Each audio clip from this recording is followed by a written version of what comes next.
about how these elements are translocated from one part to the another part in the plant body, and what is the source from where these elements are coming or where these elements are present. So first we will discuss about the source or the reservoir. Soil acts as a source or the reservoir of different types of elements, and we can find the availability of all the elements in the soil. So therefore the soil is called as a source or the reservoir of different elements. Now how these elements are coming into the soil? So these elements are coming into the soil, or they are available in the soil by two processes. The first one is weathering of rocks. Weathering of rocks is nothing but the breakdown of the rocks during the soil formation. So when the rocks break down, it releases some minerals, and that are going to be available in the soil. This weathering is of three types, and they are physical weathering, chemical weathering, and biological weathering. In physical weathering, the breakdown of the rocks takes place due to some glaciers that hits the rocks, and even it is happening due to the fluctuations occur in the temperature. So because of temperature fluctuations and the glaciers, the breakdown of the rocks takes place, and that type of breakdown is termed as physical weathering. And the chemical weathering is the breakdown of rock by releasing of certain chemicals and acids. And the third one is biological weathering, which shows that the breakdown of the rocks takes place when an organism is present at the rock, and it releases or it excretes out its excretory material, and that excretory material helps in the breakdown of the rock. The release of the excretory materials by the organisms helps in the weathering of rock, and that type of breakdown is termed as biological weathering. So these are three types of weathering of rocks by which the minerals can be available in the soil, or the minerals are coming into the soil. The second one is the minerals can be present or it can be available in the soil by the bacterial action on organic matter.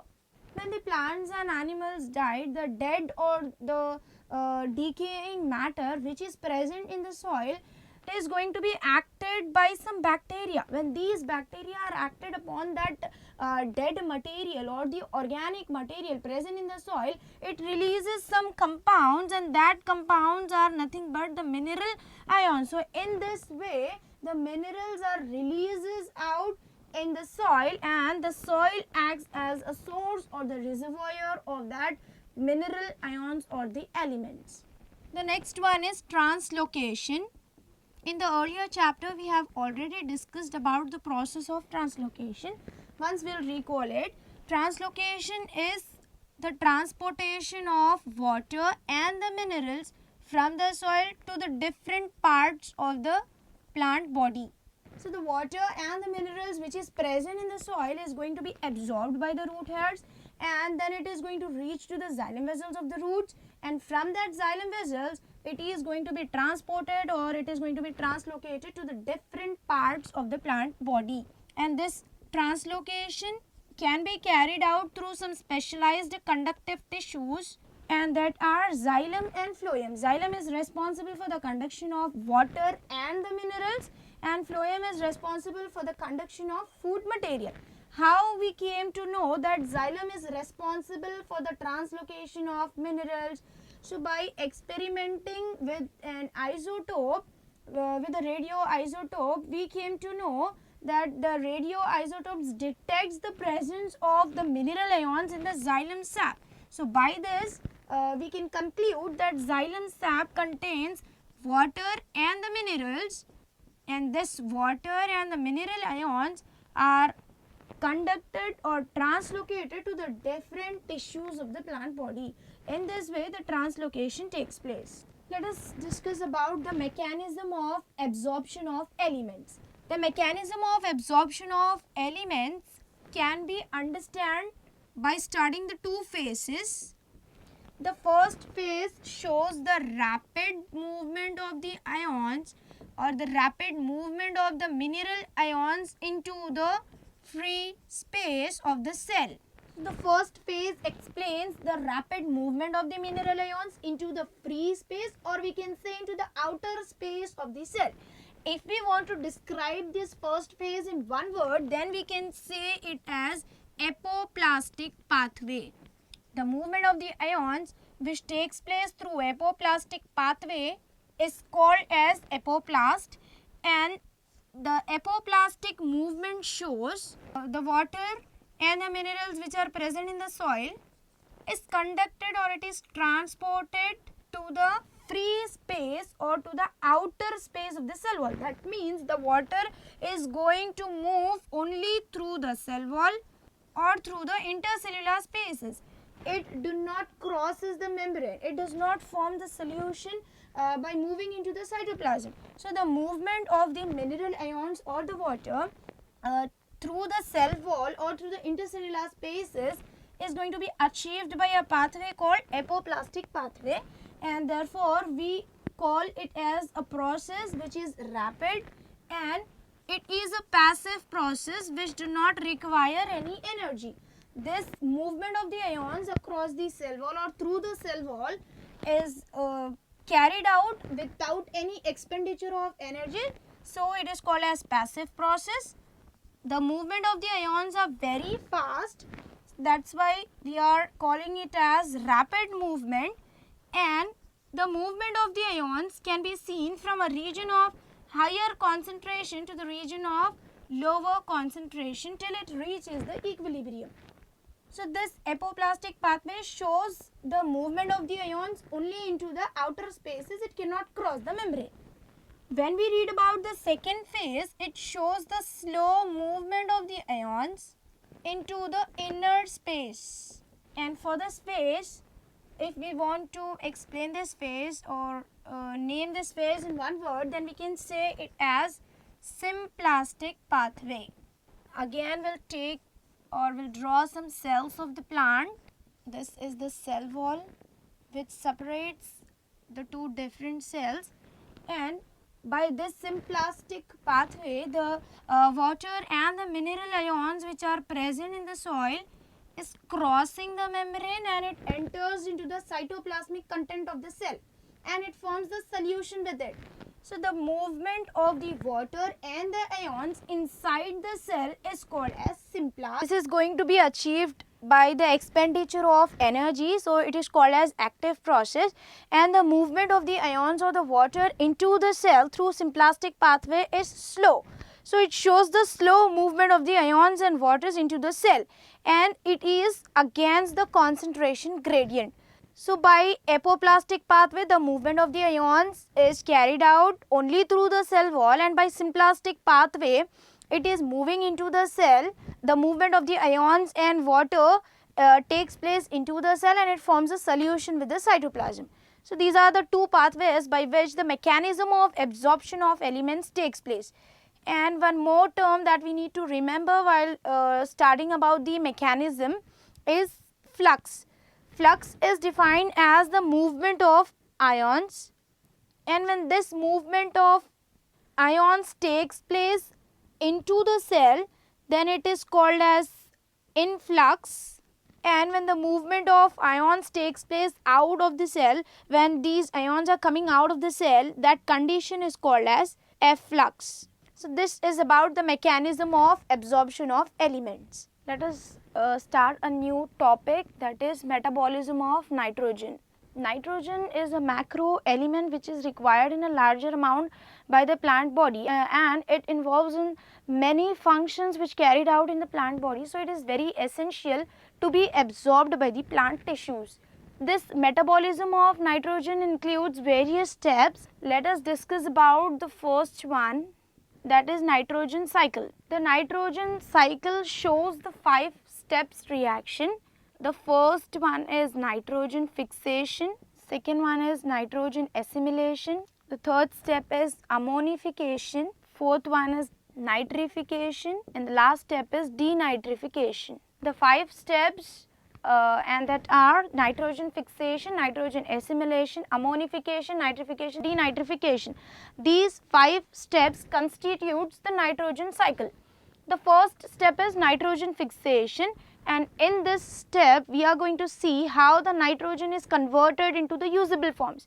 The atmospheric nitrogen which is present in the atmosphere cannot be absorbed by the plants. It first need to get converted into some usable forms like ammonium ions, nitrates and nitrites. When the atmospheric nitrogen is converted into ammonium ions, nitrates and nitrites, then only these usable forms or the nitrogen can be absorbed by the plant bodies. The nitrogen fixation takes place by biological fixation, by industrial fixation and also by atmospheric fixation. Biological nitrogen fixation includes various steps, and this biological nitrogen fixation we are going to study later in detail. So first we will move to the industrial fixation. In industrial fixation, the atmospheric nitrogen which is present in the atmosphere is going to be converted by certain reactions into the ammonium ions. And by biological nitrogen fixation also the atmospheric nitrogen is converted into ammonium ions. But by atmospheric fixation, in which the atmospheric nitrogen when combines with the oxygen, it forms some oxides of nitrogen, and this nitrogen oxide when combined with the water molecule, it forms nitrate ions and nitrite ions. And these nitrate and the nitrite ions are the, when these oxides of the nitrogen reacts with the water molecule, it forms some usable form of nitrogens, that are nitrate and the nitrite ions. The nitrate and the nitrite ions are formed by converting the atmospheric nitrogen, and this reaction is going to take place in the presence of UV rays or the lightning. So the UV rays helps in converting the atmospheric nitrogen into the usable forms, that are nitrate and the nitrite ions, which can be absorbed by the plant body from the soil, and this reaction is called as atmospheric fixation. So this is about the first step, where we can see how the atmospheric nitrogen is getting converted into some usable forms like ammonium ion, nitrate and nitrite ion. The next step in the nitrogen cycle is nitrogen assimilation. When the nitrogen or when the atmospheric nitrogen is converted into some usable forms, that usable form is absorbed by the plant bodies, and from the bodies of the plant it is going to be taken up by the animals in the form of food. When these usable forms of nitrogen enters into the body of the animals, they help in the synthesis of amino acids and also in the synthesis of proteins and in the production of some biomolecules. So the absorption of the usable forms of the nitrogen by the animals and the plants is termed as nitrogen assimilation. Now after the death of the plant and the animals, the dead bodies which are present in the soil is going to be decay by some decaying bacteria. This decaying bacteria act on the dead bodies of the plants and animals, and the organic nitrogen which is present in the body of the plants and animals is going to be converted into ammonia, and the conversion of organic nitrogen into ammonia in the presence of decaying bacteria or by the decaying bacteria is called as ammonification. The term ammonification can also be used for when the urea which is converted into carbon dioxide and NH3, that is ammonia, because urea is a toxic material, and this urea is converted into non-toxic material like ammonia in the presence of urease enzyme. So here also we can see the conversion of urea into ammonia. As the product is ammonia, we can call it as ammonification.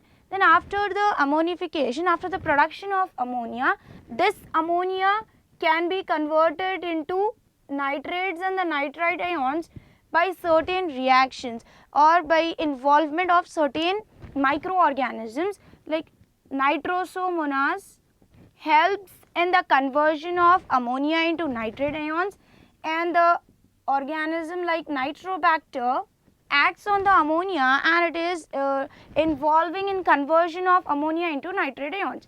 When the ammonia is converted into usable forms like nitrite ions, this is going to be absorbed by the leaves of the plant and it helps in the protein synthesis or in the synthesis of biomolecules. Now the denitrification, the cycle of the nitrogen should show some equilibrium. So to achieve that equilibrium, one step, that is denitrification, needs to be involved in the nitrogen cycle. This denitrification shows the conversion of the usable forms of the nitrogen into atmospheric nitrogen. That means the atmospheric nitrogen is again releases into the atmosphere with the help of some specialized bacteria called denitrifying bacteria. These denitrifying bacteria are able to convert the usable forms of nitrogen into the atmospheric nitrogen. So in this way, again the nitrogen, the organic nitrogen becomes atmospheric nitrogen, and the cycle continues, and this type of reactions that are going to be takes place through the steps like nitrogen fixation, nitrogen assimilation, ammonification, nitrification and denitrification constitutes the nitrogen cycle. Up till we have studied about the different elements, its function and deficiency symptoms, and also about the mechanism of absorption of element and toxicity symptoms of micronutrients, and also about the metabolism of nitrogen, in which we have discussed about the nitrogen cycle. In the next class, I am going to explain you about the biological nitrogen fixation in detail. Thank you.